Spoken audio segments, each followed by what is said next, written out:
Good morning. Still working on getting a full Canva presentation ready for you. We got a little sidetracked on some things, which is easy to do when you're doing the 3D modeling. It becomes really hard to know when to stop. Run you through some of the plant selections that I have. Generally, everything that I pick is drought tolerant. Most of them are salt tolerant. And it's a plant that may need a little bit of watering in the beginning, but once it's established, it's really very low maintenance, all these plants. Top left, that is cat's meow. Catmint comes up early in the spring. It will actually continue to rebloom if you trim it. So generally it blooms from race day until July 4th. We cut the blooms off and it blooms again about 2 weeks later and stays till now. We still blooms on ones that I use around some of our parks. The next plant to the right is a forever daylily or everyday lily. This is a new variety of daylily that blooms 400 times a year, and it doesn't shed as much as the Stella varieties that you normally see that have one or two blooms on them and usually have all the spent perennials. Well, we clean these up about once a year around the properties that I have, and they continue to rebloom and look great. I have blooms on them in our parks right now. I'm going to skip these arbs in the middle real quick, jump over here to the right.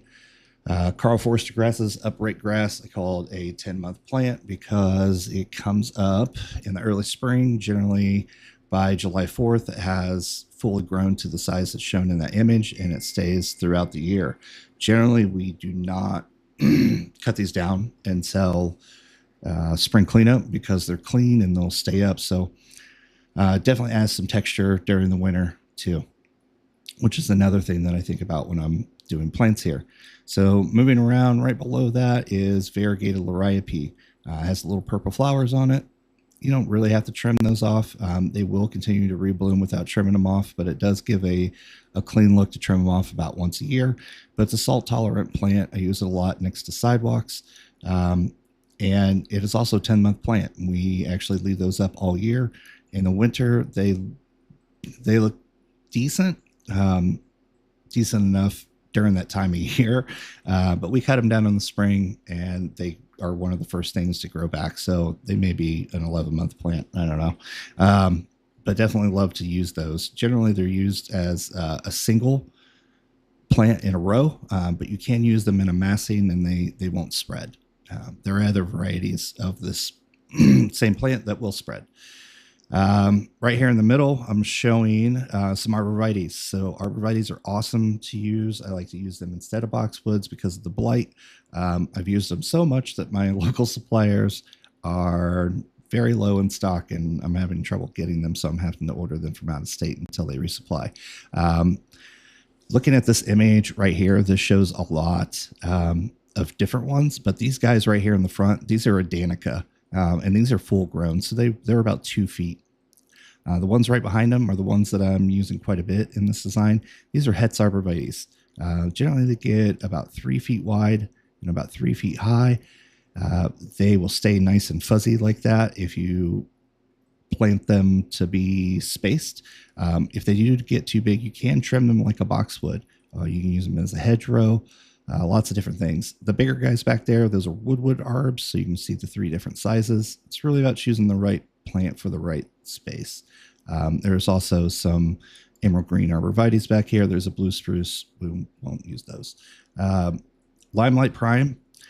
This guy, again, once it's established, it's very drought tolerant. I like to use the Prime variety because it has a tougher stem on it, so it doesn't flop. Again, right plant for the right place. I only have this used in one location, but we can use it in some other ones if you like. Showing you some different arborvitaes.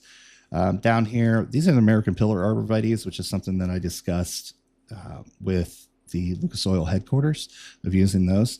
I like them because they only grow about 20% wide. These guys here are shown at about 8 foot and they're in a garden bed. Generally, I'll use these by themselves in a place that needs something substantial without it growing over the edge. Then you have some North Pole arborvitaes. You also have green giants that you can go with, or Spartan junipers, those kind of thing. Forever gold or arborvitaes, I don't have these in the plant anywhere, or the Arctic fire dogwood, but they are two plants that I use quite a bit because they give great visuals throughout the year. So that's 5 minutes on plants. Let's go through the rest of it. So here is kind of the whole scope of the buildings. We'll start over here. I wasn't going to build all this terrain and all this stuff, but it definitely made sense. So it's not 100% accurate, but it's pretty close. So you can tell me what areas you want to do and what you don't want to do. This island is currently full of rock right now. This is actually a plan that I've used before in a few different variations. And like right now at this time of year, these grasses are fully up. This catmint still has all of its blooms on it. Generally, we may have to replace 1 or 2 of those a year, depending on any kind of salt damage or anything like that. But they usually do pretty well. And like I said, low maintenance kind of gives you a screening effect there, but also something visual with the catmint as well. This area is also currently full of rock, and I did not know if you wanted to do anything here or not. And I don't really know how far that rock goes down, but just layered some plants in here. So Carl Forster grasses, your Hetz arborvitaes, and then we'll actually get a little bit taller than they're shown right there. And then your daylilies right out here in the front. On the sides right here, I do have those American pillar arborvitaes. As you see right now, I believe this guy is shown. He's shown at 9 feet right now. But if we wanted to see, what he's going to look like in the future, you can see you're going to have a substantial plant. This is about full grown size for this guy. Obviously the daylilies right here might get swallowed up by this guy. But again, right plant for the right space. Pull this guy back down to the size I had him at. Over here on the side, this is an area we can do really anything. We can match what's going on over here with the grasses, or we could do some little arbs in a row right here, add in some liriope here. Really, there's a bunch of different things that can happen in this area. Just wasn't real sure if that was your main priority. You could also put hydrangeas right here. So moving on to this other part, one thing that I love about this program is everything's geolocated. So I have this located where it's at, and I can see the actual time of days and where the sun's shade is. So right now I have it at 11 a.m. If you go to noon, you get a little bit of different profile. You go to 4 p.m., 10 a.m., and we see the shade. So knowing that everybody's going to take their lunch between 11 and noon, I'll put it at 11 real quick, and we'll move on over here. Maybe just some flags right here. It's probably time I could have spent in getting this finished yesterday. So these islands are different and unique. And one of the plants I didn't show you was the Princeton elm, and I really should have showed you that. So I'll get that in the presentation here, because that's the trees that I'm using right here. And the reason why I'm using a Princeton elm, and these don't really show it the best way possible, but generally they'll have good clearance underneath them, so you don't need constant trimming, and they won't get into the building. And generally their branch structure is kind of at a 45-degree angle, especially while it's young.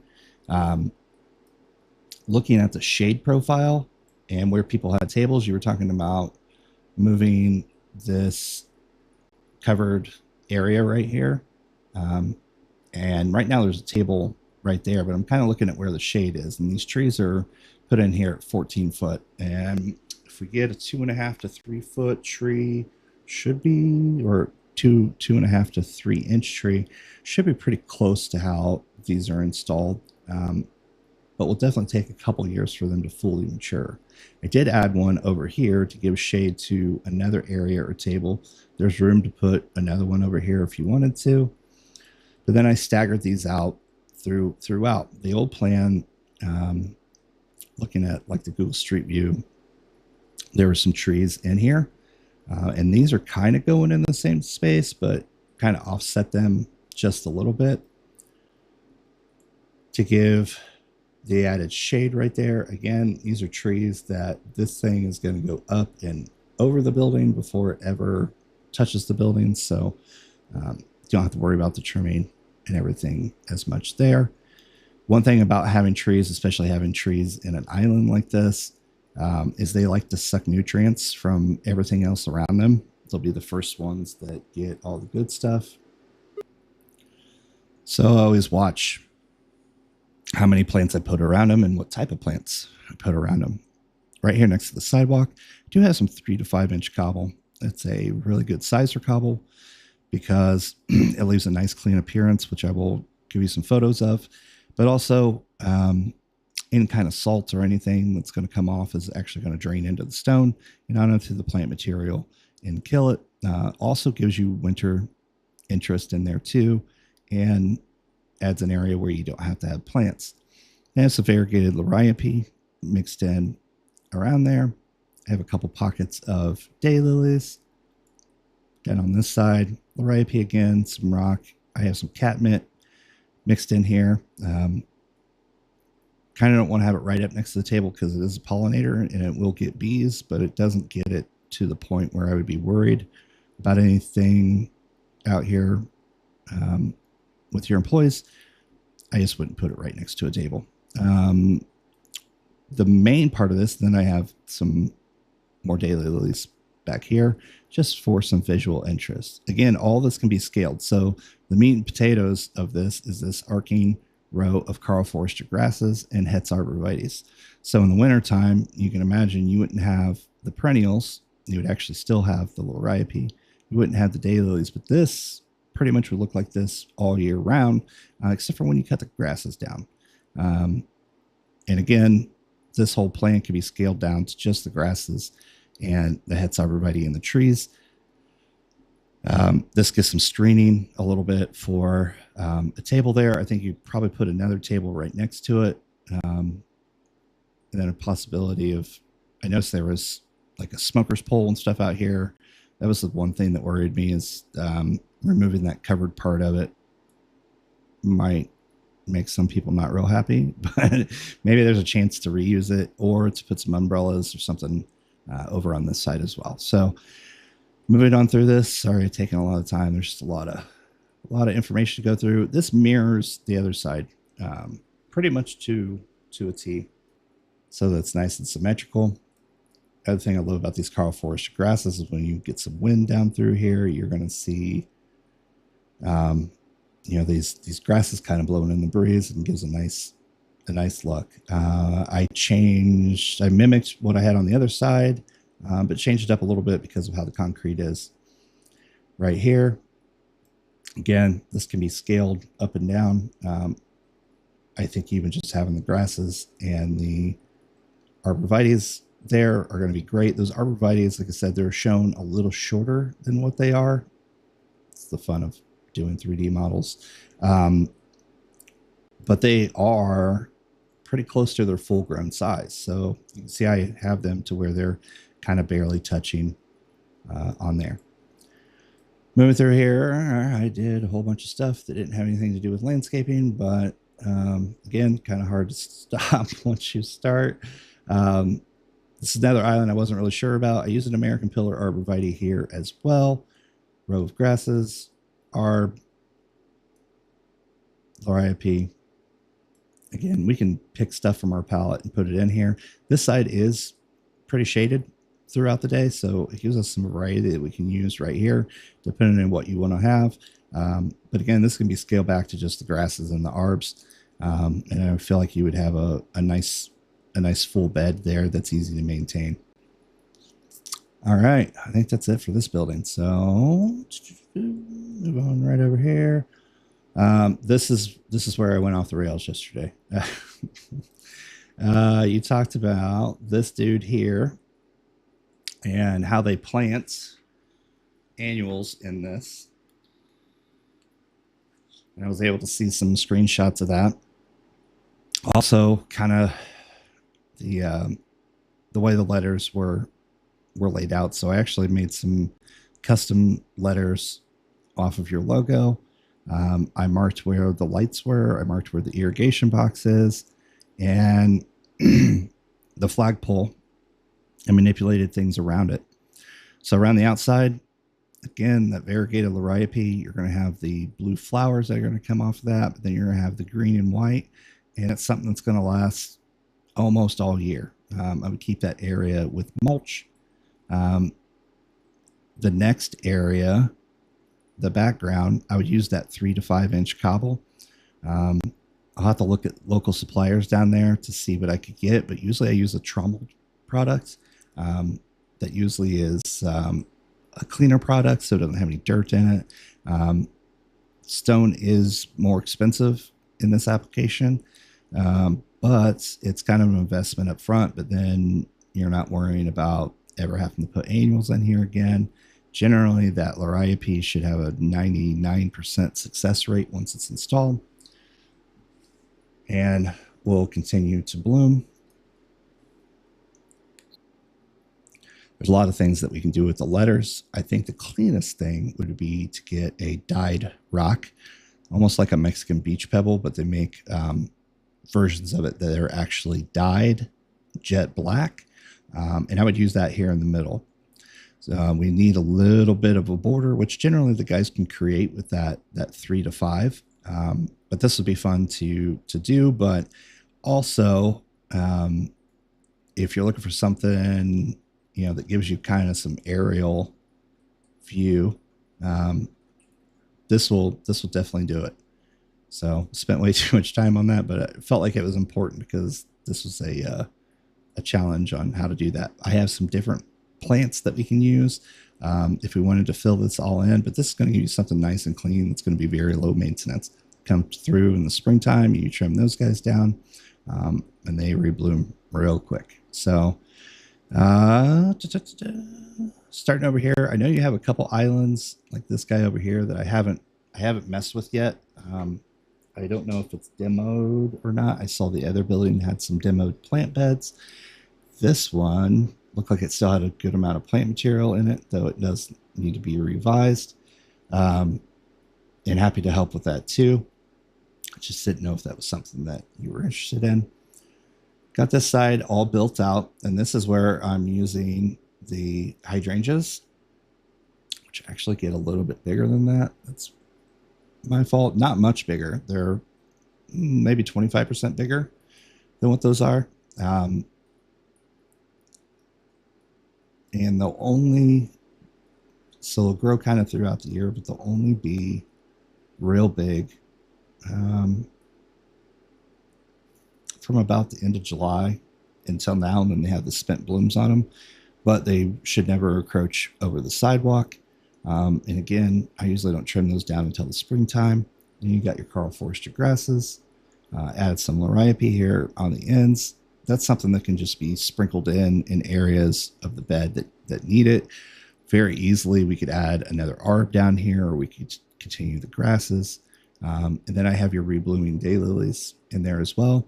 These guys here, we could do a couple different things. I wanted to add some pillars to kind of offset the height of the building just a little bit and pull everything in. So this guy could be really anything. These can be the North Pole. I wouldn't put the American pillar in here, but they could be emerald green, whatever. Your North Pole is going to get a little bit bigger and come to kind of the bottom of where this guy is. At mature height, something like an emerald green is actually going to get kind of up here towards the top. Spartan junipers are a little bit wider. So a few different things that we can use right there. But I think the North Pole arborvitaes would be great for that location. I also gave them to you here in these sections.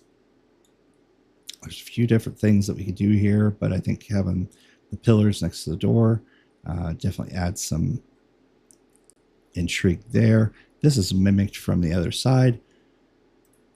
Turn around this way. Has some liriope out here in the grass just to show these can be speckled in. We could put these kind of here, throughout. We could add a rock border. We can do some other things in there too. Completely trained to try to fill the beds without them being too busy. So that's kind of the approach that I gave.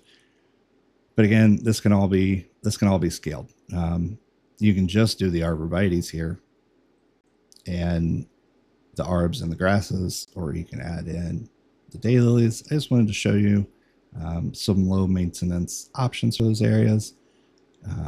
Optionally, we could also add some heights here between the windows and do some arborvitaes instead of the grasses, or move the grasses more under the windows if you like that look as well. And then this side was mimicked from a combination of the other ones. I know you have some tables and stuff out here. I just don't have those in there yet. And I got some Loripe hiding in the wall. Get rid of that guy. So this is kind of the scope that I've been working on. Now that this is built, it's very easy to move plants around and, I mean, change it or whatever. So we could definitely work on what you like and what you don't like. Jump on a Teams call if you want, and we can actually get into the model together. But I'm also going to send this all to you in a Canva file. So again, we got this side here.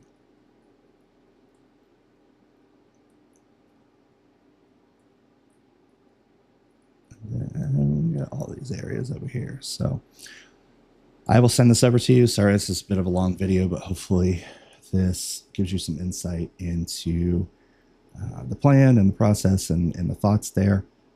Again, I think everything can be installed as far as trees and arborvitaes. The Loripe and the grasses are kind of borderline depending on what the ground temps are. And things like the catmint would actually be better in the spring, but the bulk of what you have can all be done over the winter, and then the rest of it added kind of here and there. Once we decide to approach, I'll go ahead and start getting this built in my estimating software with the species and kind of break this out between each bed and the two buildings so that we can quickly make adjustments to price to fit any budget you might have for these buildings. I appreciate your time. Have a great rest of your day.